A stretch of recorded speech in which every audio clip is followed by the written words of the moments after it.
Welcome to Codebreakers, Women in Tech, the podcast where we delve into the world of technology and innovation. Join me, Candice, as I meet inspiring women from the southwest of England's tech ecosystem and dive into the journeys of tech leaders who are breaking barriers and paving the way for future generations. I'm delighted to welcome Dr Samantha Lavender to Codebreakers. Sam is the Managing Director of Pixelytics, a satellite Earth observation company based in Plymouth.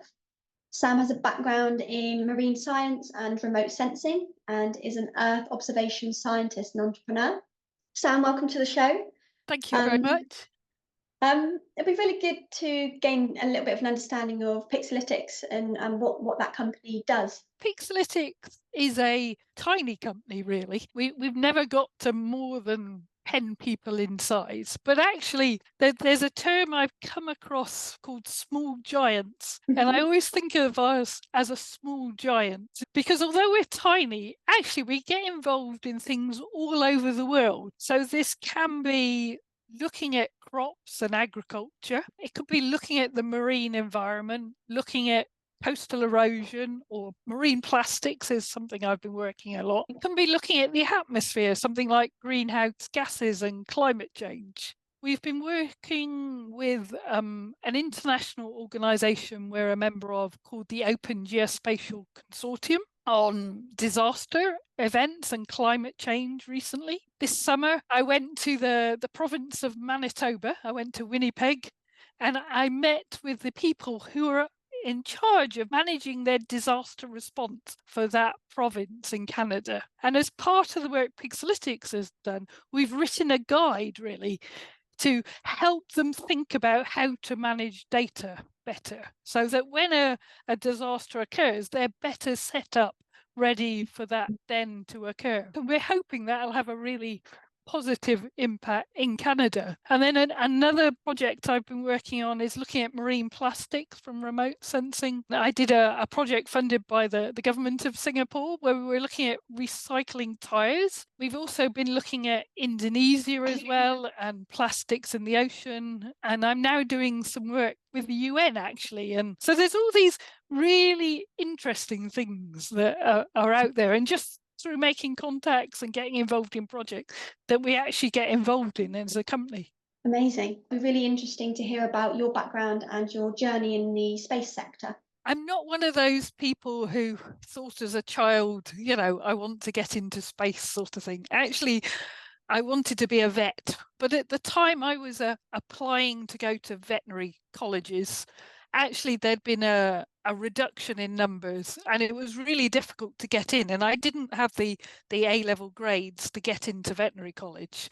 And so I was talking to my dad and he said, well, why don't you do something in the biology sort of era? And he suggested actually coming to Plymouth because he went deep sea fishing in Plymouth and loved the place.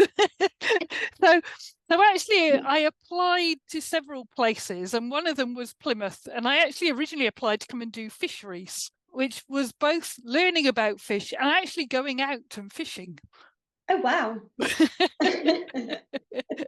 and I enjoyed that aspect of it, but I didn't actually find the biology side that interesting at university. And I was reintroduced to computers. So I had got involved with computers at home. We had this will be very old tech for many people. We had like a VIC-20. It was in the era when if you wanted to play a game, you had to code the game in yourself from a book rather than, you just bought the game. And in doing that, you always had to actually find problems and sort them out to be able to run this very simple game. But I'd never thought of it as a career. And even at school, when I'd mentioned computing to people, they said, no, you don't want to do that. That's just typing. And, you should look for something else in terms of a career. So I'd never been encouraged. But when I came to university, I had the option under the marine science degree to pick a huge range of subjects in the first year. And one of them was computing. And actually, when I decided fisheries wasn't quite right for me, I changed to doing a degree which was a combination of ocean science and marine computer applications, which was a combination of numerical modelling and ship simulation. Wow. That sounds really interesting. Yeah, no, it was good actually, because it got me coding and Hmm. thinking about computing. And then just really in my final year, someone came in and did a few lectures on remote sensing that I found really interesting. At the time, I was thinking I was going to become a meteorologist, and I actually had a interview at the Met Office. But then also a PhD came up at Plymouth University to do remote sensing. And so in the end, I went for the PhD, got the PhD, and never went for the job interview with the Met Office, which got me into computing. And then I got a job with NERC running a computing unit, also doing remote sensing, and then came back to the university and taught remote sensing, and was sort of a happy academic for a long, long time. Except I was working with a company in France, and one day I visited them and they said, "We're thinking of setting up a UK subsidiary.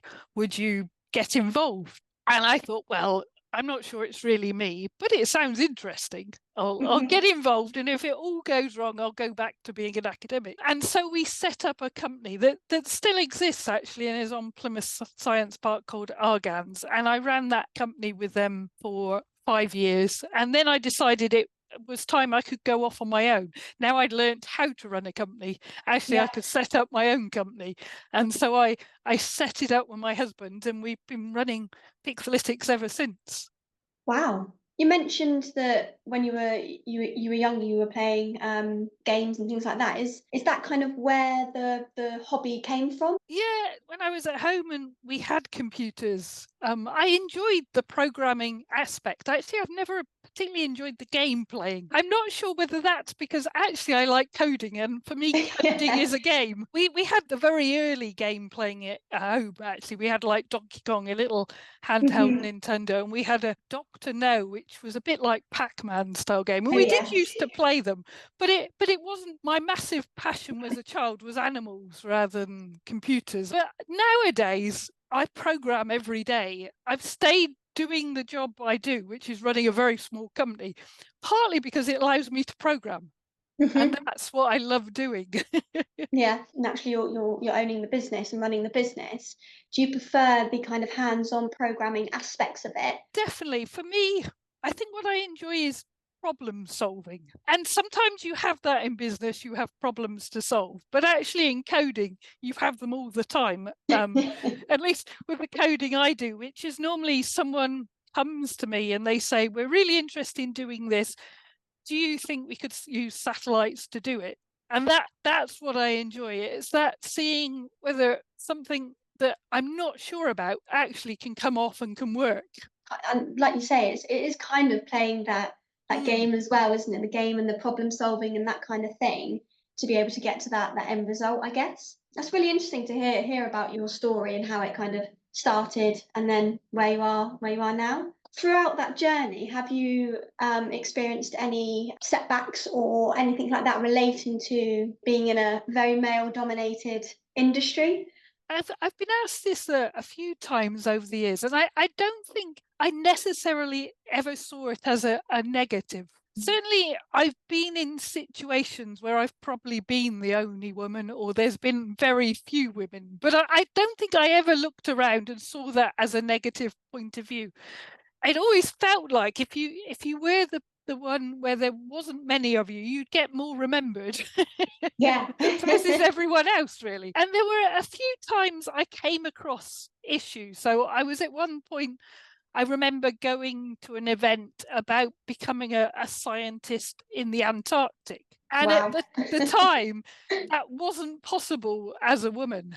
And another time I went about going on a research cruise, and I was told actually I couldn't go on that cruise because I'd have been the only woman on that particular research cruise. I think there was the reasoning, there was concerns that if you were, the only woman, you would be put in a difficult situation, and maybe not supported. So maybe there were times I didn't quite do what I wanted to do at the time. But generally, I think I've been very lucky because certainly some people have experienced bullying and other things, but I can't say I ever did experience that myself. I think in some ways I sometimes feel more confident in a male-dominated environment than a female one, because it's more what I'm used to. I mean, I'm always trying to encourage young people to get involved in science and coding, whether they are male or female. I'm really saying to them, follow your dreams and just try and not be put off when you hit things that might be a block in your way, and just find ways around them if that's what you want to pursue.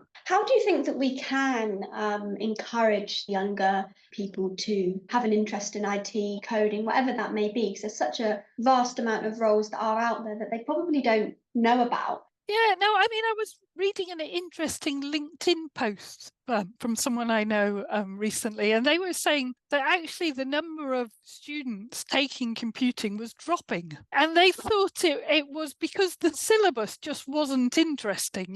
They were trying to teach a whole range of computing rather than really what people were interested in, which was the coding aspect. I mean, when I've gone into schools and other places and given talks, one of the things I've sort of emphasized to people that although what I really like about my job is the coding, actually I get to meet all these amazing people all over the world because of the projects I'm doing. So sometimes those projects will be maybe Canada, or like I've been to Colombia, and that's I think an amazing opportunity. That nowadays, by getting involved in a job with some sort of IT related infrastructure, you have that ability to interact with people. Yeah, completely. I mean, I guess so you've had quite an incredible array of, academic accomplishments, studying the marine science and remote sensing. But you've also published scientific papers. Can you tell me a little bit about how you got into publishing those scientific papers and what they kind of are subject around? Although I left, academia over 10 years ago, actually, because that's still my interest, I still publish scientific papers, and I'm actually an editor for a journal as well. And it allows me to keep that link. I mean, sometimes you find that when you're in business, and some people sort of think, you're business, you're commercial, you can't be science as well, but I've never seen it that way. And I maybe in some ways look back to the Victorian era when most scientists were doing it as a hobby. It's something they enjoyed. And for me, one of the reasons why I run a business, and I always tell this people when they sort of ask me like, well, why does Pixelytics exist? And I always say, well, it actually just exists to be the vehicle for me to do what I love, but to make money doing it. And I don't see there's any problem with doing science across the whole range of science in that thing. And so also where I try to publish papers can be quite broad as well. I'm one of those people that in some way wasn't suited to being an academic scientist because I couldn't ever focus on one thing. The advantage of existing more in the commercial world is you get less pigeonholed than you do in the academic world. Because if a customer comes to you, they don't really understand the subject either. And they will say, can you do X? And as long as you think, yes, I can, or at least I can learn it quick enough to do it for this contract, that's fine. They're not going to expect you to have had 10 years research necessarily in that area. What advice would you give young women, particularly considering a career in STEM? I think it's trying to find out something you're really interested in that you'd like to ideally work on. I mean, I think one element that I think I've been very privileged to be able to do is to do a job I actually enjoy. Looking at what you'd like to do and then trying to find that reflected in the jobs you are thinking about, I think is a good way of doing it. And that might not be something you find straight away. You might end up doing a job that's not your passion, and then it comes to your fore. If you find something that you love, you'll never have to work another day in your life because you're enjoying doing it, and it's a bonus that you're getting paid for it, I guess. I think the younger people, they don't find their passion, and because there's so much out there and they don't fully know what their hobbies are, what their passions are, which then almost is a bit of a stumbling block, particularly when they're looking to go to university and there's probably subjects there that they've never heard of before. understand that, finding your passion is really, really useful, but some people do struggle with that. It might take a while, but I mean, there you'll sort of hit crossroads throughout your life, and you'll make decisions. And I've always tried to never regret a decision Yeah. I've made, even if it didn't work out.